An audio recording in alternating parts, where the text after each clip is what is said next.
so much. I love you so much. I love you so much.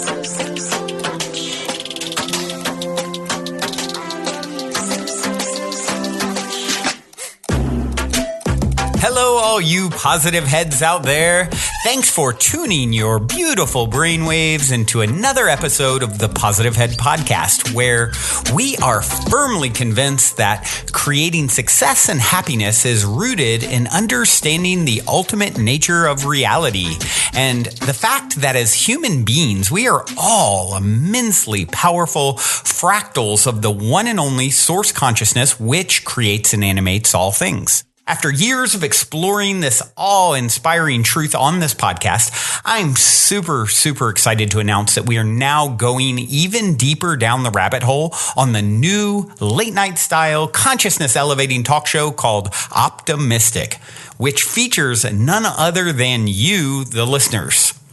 Optimistic is taped out of the epic, spaceship-esque 8-bedroom property we call the Mystic Manor that myself and the rest of the Optimistic crew now navigate reality from in Venice Beach, California. And you are invited to come experience a Mystic Manor immersion week with us. During your week-long stay, you'll enjoy unique workshops, chef-prepared meals, one-on-one time coaching and consulting with me, and even co-creating magic with me as a guest on both Optimistic and an episode of the Positive Head podcast. When I started this, my aim with these immersive retreats was to facilitate the ultimate spiritual upgrade and tune-up, so to speak, for our guests while providing them with one of the most memorable experiences of their lives. And I'm happy to say that as of this recording, every guest at the end of their trip so far has told me that they have had a profound and transformational experience at the Mystic Manor and that they definitely want to come back. All that being said, we only have a limited number of spots available between now and next July.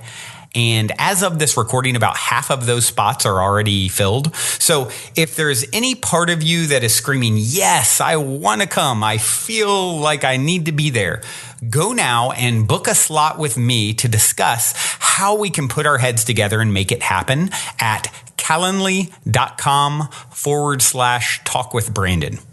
I know for some people there is also that little voice in their head saying, why not? I can't get off work. I can't afford it, and on and on and on.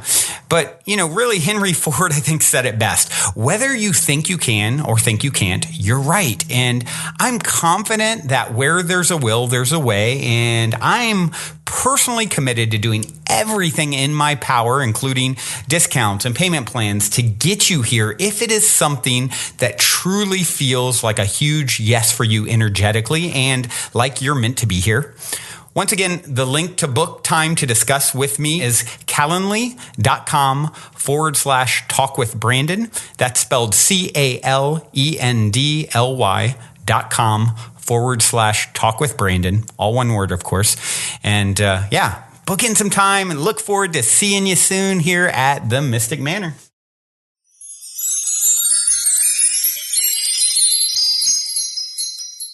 All right, all you positive heads, welcome. It is a magical Monday here in the studio. I am feeling invigorated and currently recovering from chills of the magical synchronicity that just took place maybe, 45 seconds ago.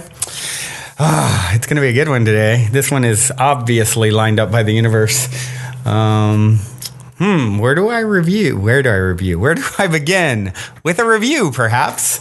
Today's episode is actually spawned by a negative review I received on iTunes, and then with a interesting exclamation point to today's what I want to share in response to it.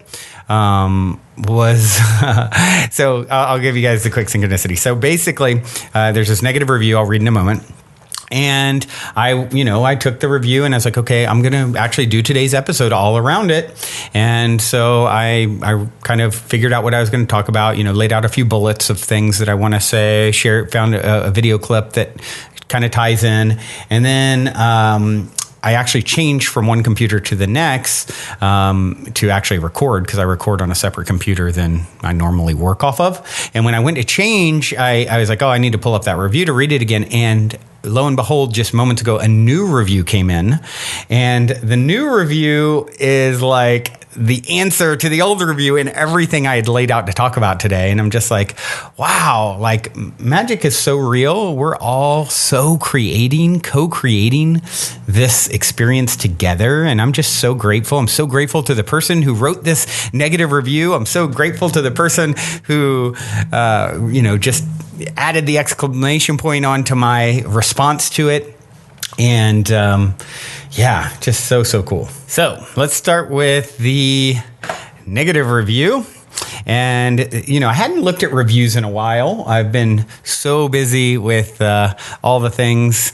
The last few months have definitely been transformative in my life, butterfly-esque in my life. And so I haven't been reading reviews as much. So the other day I decided to look at the reviews, and I jumped out, just a few days ago by Corey Lynn 1000, a 1-star review, everyone. And this one says, Mystic Manor has ruined this podcast. I used to really love this podcast. It came to me at a time where reminding myself of my core beliefs and reconnecting to the universe became very important. Brandon's episodes made a true impact on the quality of my day. I felt inspired to live my higher purpose on a daily purpose. How amazing. Unfortunately, this podcast has changed. Brandon, such a minuscule percentage of your listeners are interested in going to the Mystic Manor. Please stop pushing it. It's off-putting and actually comes off desperate. The podcast episodes are taken over by talking about your other projects. If this podcaster is no longer as important to you, please hire someone else to run it. I miss it and would love to not have to skip the first 10 and last 10 minutes of your episodes. Okay, so tell me how you really feel, Corey Lynn. So I think at the top of the episode, there's about a 2.5 to 3 minute thing about the Mystic Manor. And then, of course, I mention it throughout sometimes. It is a big part of my life, and it has been a big transition for me. Obviously, stretching my wings, right? Stretching to embody more and to become more. And I get it. I understand. Like, this person is used to how things were, and they're, they don't like that there's something new that's kind of disrupted what they were comfortable with and familiar with. And my energy has been divided more than it ever has since starting the show in the last 4+ years of running it. So from that perspective, I totally get it. And I understand why there's some frustration there. However, I want to address how, the best way to deal with these sorts of things. Constructive criticism versus, a 1-star review and sort of a scathing somewhat name calling. I don't know if, I certainly don't feel desperate. I feel excited and I like to share. I'm not in a desperate state, and it does take an awful lot to pull off what it is I'm working on pulling off here. So, so I think the best thing, where do I begin with this and all the great growth that I feel like can happen for me, for Corey Lynn, if they happen to listen. I don't know if they've stopped listening altogether or not, but the rest of us are here to continue to grow together, right? And what's so funny is the title of this one that just came in moments before, I'd already bulleted out everything I'm going to talk about, came in from Emily Wiseman, and it's titled Synchronicity. And she said, for the first time, I intuitively, and by the way, this is the next review, in case you didn't figure that out. For the first time, I intuitively chose a number before listening to one of your podcasts. Normally, I would listen to the newest one or find one with a title that stood out. On this day, however, I thought of the number 99 and went very far back into your episodes to find it. At first, I didn't put together why this episode had been chosen for me. I was on my way to work, and it wasn't until halfway in I heard something that I'd consider relative to my current situation. It was the advice, respond, don't react. The day prior, I had experienced 2 situations that I normally would have reacted negatively to, but instead chose the higher road, keeping love in mind. My choices benefited me and created a better outcome in the end. I thought to myself, okay, that is something I needed to hear, as I tend to lead with my negative emotions. Once I got to work, I was pulled into a meeting with the staff where at the end, my boss shared a quote. The quote was, "Respond, don't react." I'm very new to this way of thinking, and your podcasts have been life-changing. My husband and I listen daily, which has also helped us in our own relationship. We were both in disbelief when I told him about the synchronistic morning. Thank you for sharing your truths and working so hard to provide us with new insights to the world around us. P.S. I find it to be very meaningful that I'm new to your podcast, and I keep seeing butterflies everywhere I go. I like to believe this is a transformative symbol and that you have helped me start this amazing transformation in my life. Thank you so much. All right. So that one came in, respond, don't react. And that's really what I had bulleted out to talk about today. This idea of not, because what has Corey Lynn done here? Corey Lynn has reacted, right? In a way that's, technically, it would be damaging when you put a 1-star review on iTunes. You're basically dissuading iTunes from showing the podcast to anyone else. This person is named here. And this isn't to beat them up or anything like that, just rather to really analyze the situation and how taking a constructive approach could be so much more like Emily talked about. It can, instead of leading with negative emotions, how you actually can cause a much better outcome. You might actually cause some change, Corey Lynn wanted some change in the show or doesn't like the change. Sharing in a way that's helpful instead of, you sound desperate. I'm giving you 1 star, so less people will find the show. Even though you've said it literally made this huge impact in your life, you're basically working now to prevent other people from finding it. Even if you don't like the new episodes or any ones where I've talked about, Mystic Manor, there's another, 850 where the Mystic Manor didn't even exist. So 1 star, what is it doing? It's not really a constructive way to deal with it. You could have dealt with me the same way I dealt with a challenge this morning. I had a long conversation with Sydney, who you guys have heard on the show, who helps me to run the retreats. And of course, living and working closely with anyone, there's always frictions that come up. And I've had some frictions. We've had some frictions, some seeing things differently, her not feeling felt or seen or appreciated, me not feeling like I'm, everything is happening the way I would like it. And it'd be so easy for me to sort of throw tomatoes at her, right? And be like, this is crappy. I don't like this. I don't like that. Here's what you've done that's wrong. Here's why it should be different. And instead, we sat down and we had a very honest, constructive conversation. Hey, here's what I don't like. Here's what I think could be better. Here's how it's making me feel, right? Here's how I'm feeling. And, imagine, Corey Lynn, if you had come back to me and said, hey, you know what? All the talk of the Mystic Manor, here's how it's making me feel, right? Or nothing can make you feel anyway, but here's how I am feeling in response to it. And I just want to shine a light that, I had someone else text me this morning in a very nice way saying, I do miss the flow of the old daily shows. And like I said, I get that. It's like, there's definitely been change. Erica being a regular, that's change.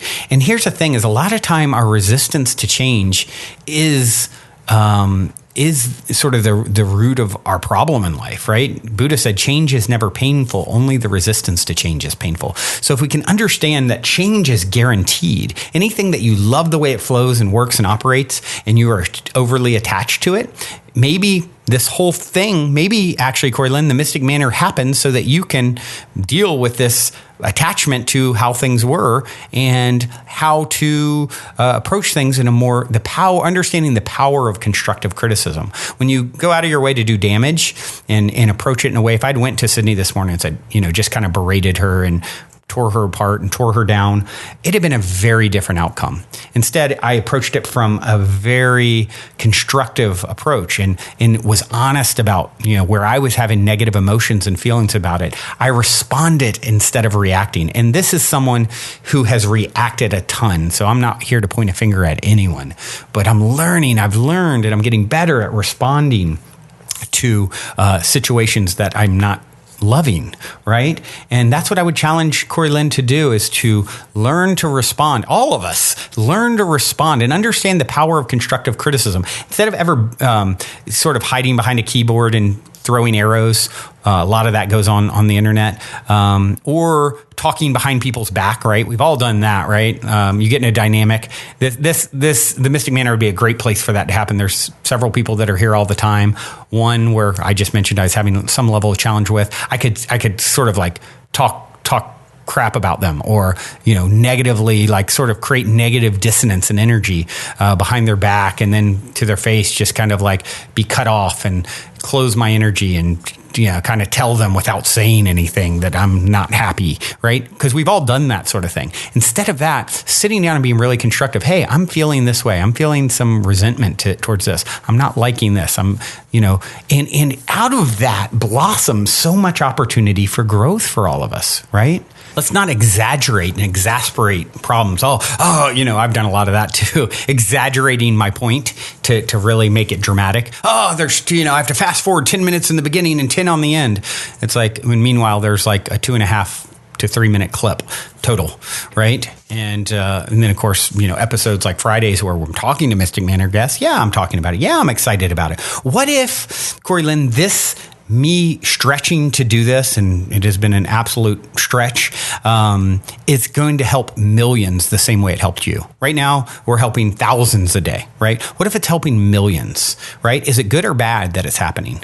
Does it deserve a 1-star review or a 10, right? If that's what it's actually leading to.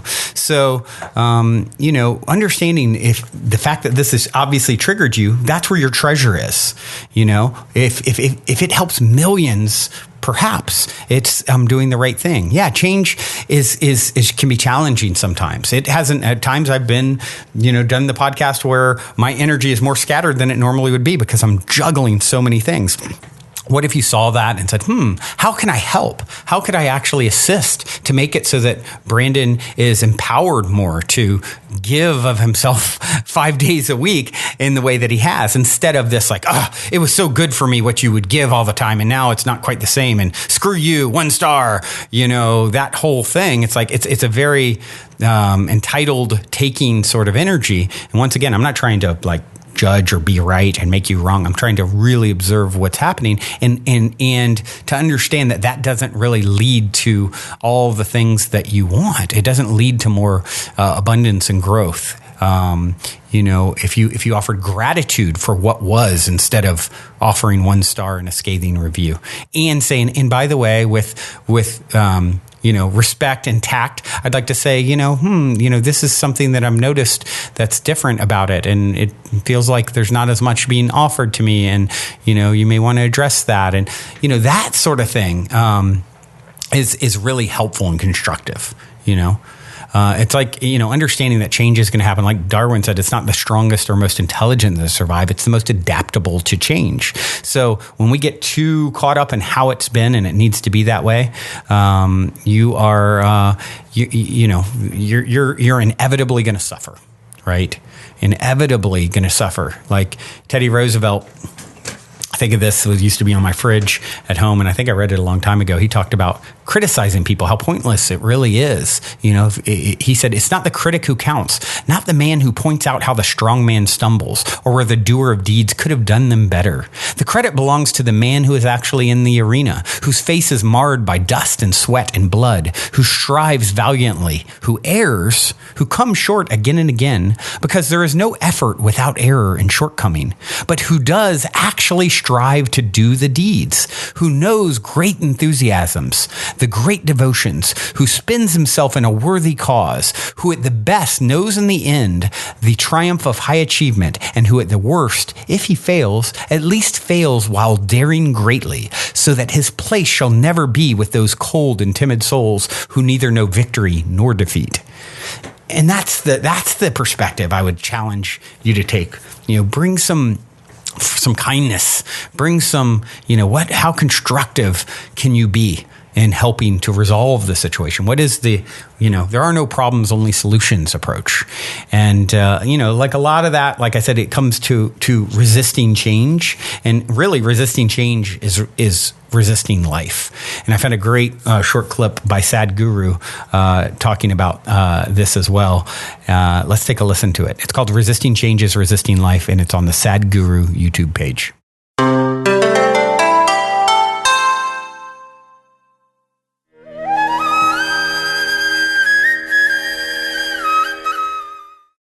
why is change in life so difficult? When I was younger, I was excited by change. I looked forward to it. I was happy when it happened. As I'm growing older, I try to avoid it as much as possible. I'm not able to cope when it happens. It all depends who is initiating the change. Maybe, but is there something like an appropriate response to change? One reason why change is becoming difficult as you get older is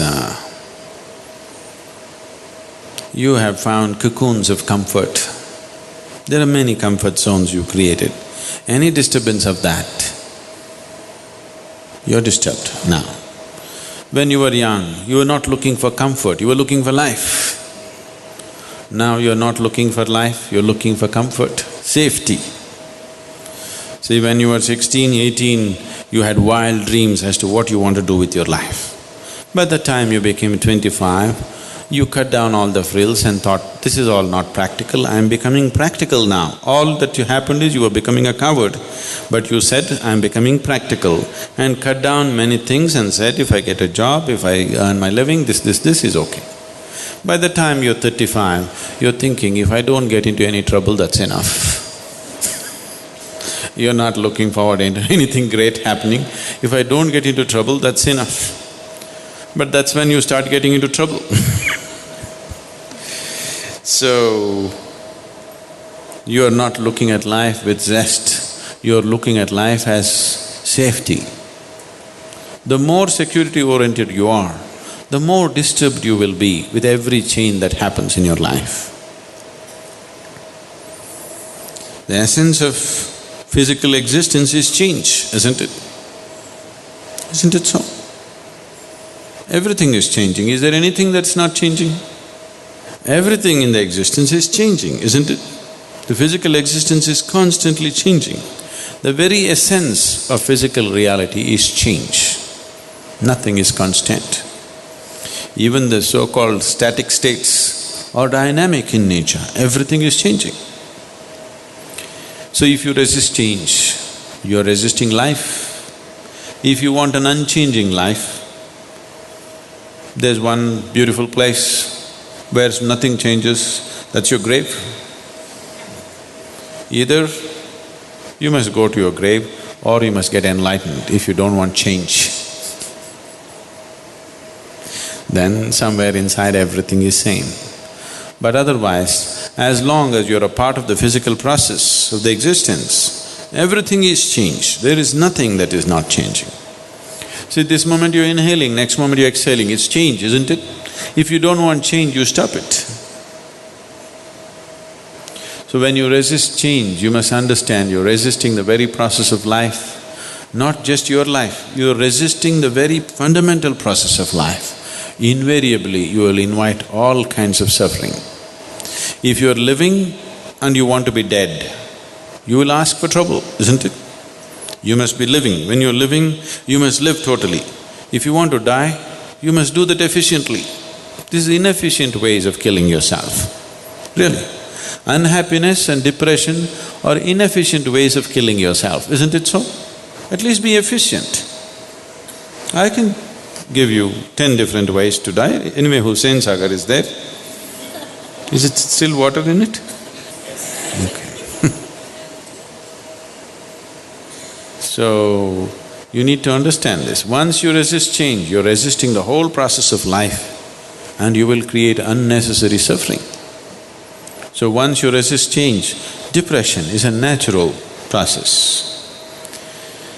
Frustration, when change happens, frustration, depression. Frustration and depression are… on a certain day, the devil decided to retire. Because he is retiring, he decided to put all the tools of his trade for a garage sale. So he opened up discount sale, all the devil's tools. There's a huge rush. There are all kinds of things, anger, hatred, jealousy, this one, that one, everything on the table. All of you people went and bought it up in no time.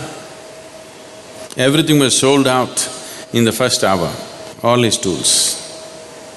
The whole humanity has bought it, isn't it? But he had still one more bag and… what's your name? Lena? Lena went and asked the devil, "What's in that bag? Isn't that for sale?"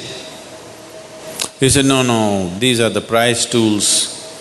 Just as souvenirs, I want to keep them because they have worked best to do my job." Lena said, "No, I want it, please. Won't you sell that?"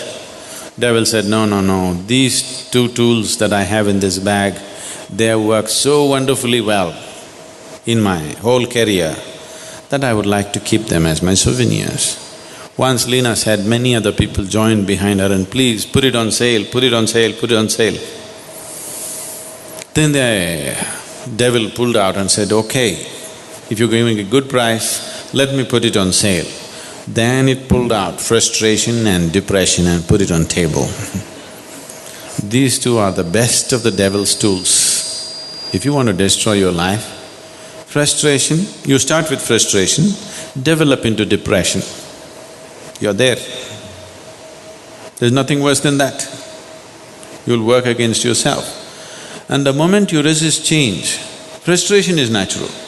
Once frustration comes, it'll naturally evolve into depression. So, you put it on sale.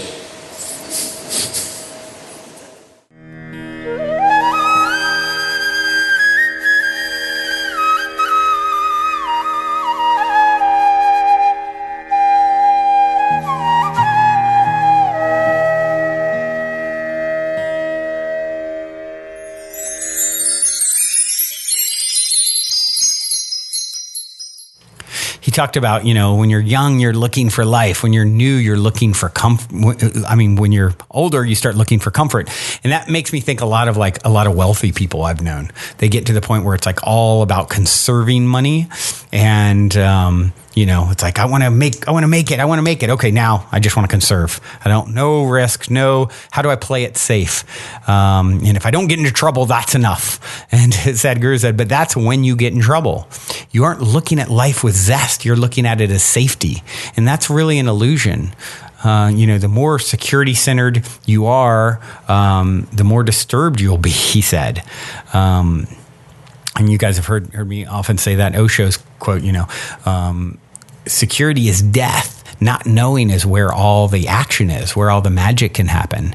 And that's true. The only thing in life guaranteed is change. So if you're resisting change, you're basically resisting life. Your pain is equivalent to your resistance to change. I love how he said, unhappiness and depression are inefficient ways of killing ourselves. It's the outcome of that resistance. And that's what you heard with that review is frustration, maybe some depression. And there's always a constructive way to approach it and deal with it. And what's going to help, before something and against nothing, right? And that's really, I've often also talked about, when Mother Teresa was asked to march against the war in Vietnam, she said, I'll never do that, but have a march for peace and I'll be there. Because she understood being against something, is what you resist persists.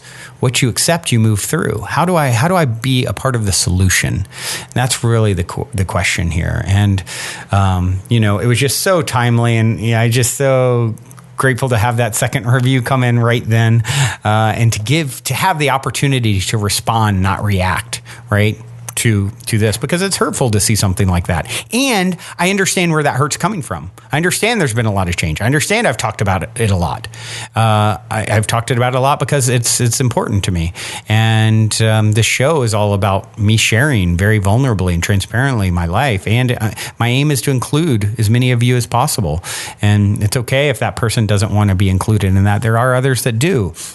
And at least it's fun to hear about, hopefully, most of the time. I've gotten a lot of feedback from people on the Friday show, with the Friday shows with the guest here. They've really enjoyed hearing about their experiences. So, obviously we have some more growth to work on together. And I know I'm going to continue to work diligently on myself and really, the episodes that I'm here, luckily things are really starting to even out a little bit. It was such a transformative, powerful, intense few months for me, last 4 months or so, and it's starting to get a little more even keel. And so I feel like that will be felt a little bit more in the podcast too. So have no fear. I am here, and I am just forever grateful to each and every one of you. Corey Lynn, for your review and giving me the opportunity to explore this, the power of constructive criticism, and Emily for the timely double layered synchronicity. Don't you love it? How the post is titled synchronicity, but wait, there's more synchronicity because it came in moments before I started talking about responding and not reacting. So yeah, I think it's obviously something we're all working on together. And of course, I had just had that experience today, hours before that, responding to some challenges in my own life and not reacting. And out of that, by the way, what I don't think I added is all this good stuff opened up. There's this new idea of how to solve the problem opened up. And now all of a sudden, Sydney feels 10 times lighter. I feel 10 times lighter. We're back in alignment because the way that we approached it was so healthy, both of us.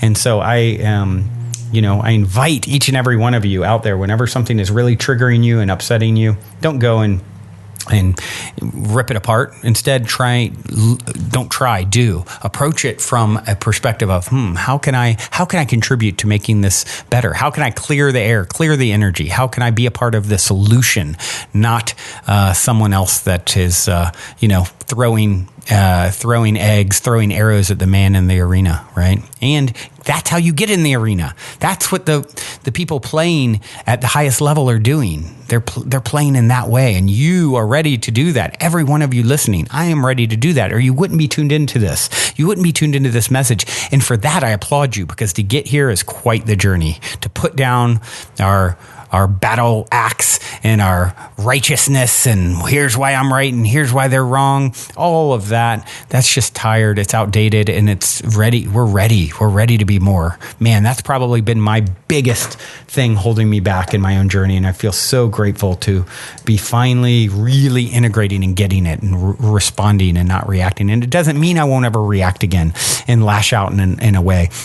My triggers are, something there. I thought I had clarified. A lot of times we think we've worked through something, and then there's deeper levels of it that still need to be integrated and processed. And all of a sudden you react again in a negative way. And then it's not about beating yourself up for that. It's saying, oh, okay, I fell off the wagon, but every moment's another chance to turn it all around. And so the last thing I want anyone to do is to walk away from this. Corey Lynn, especially if they hear it, don't feel bad. Grow, learn. How can you be more constructive? How can you be more helpful and supportive, and to see from the other person's perspective? What if what you viewed as desperation was necessary for me to get something off the ground in order to help millions the same way it helped you? And is it then bad? I don't think so. And could it be refined? Could my presentation of it be better and refined? Could you have constructive criticism that actually helps me? You probably could, right? And I'd love to hear it.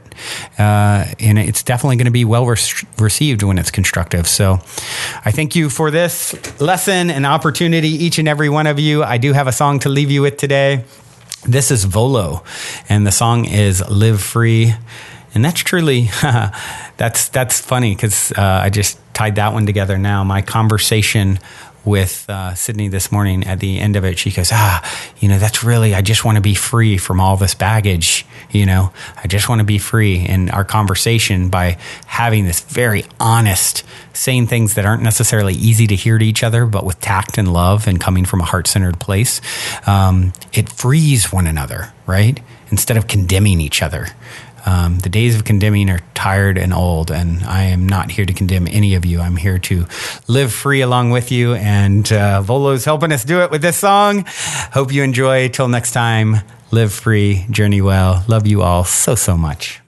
And if you're feeling the call to come for a week retreat-style Mystic Manor immersion, remember to go now and book your time to speak with me directly about stepping into the optimistic vortex at calendly.com/talkwithbrandon while there are still spots left.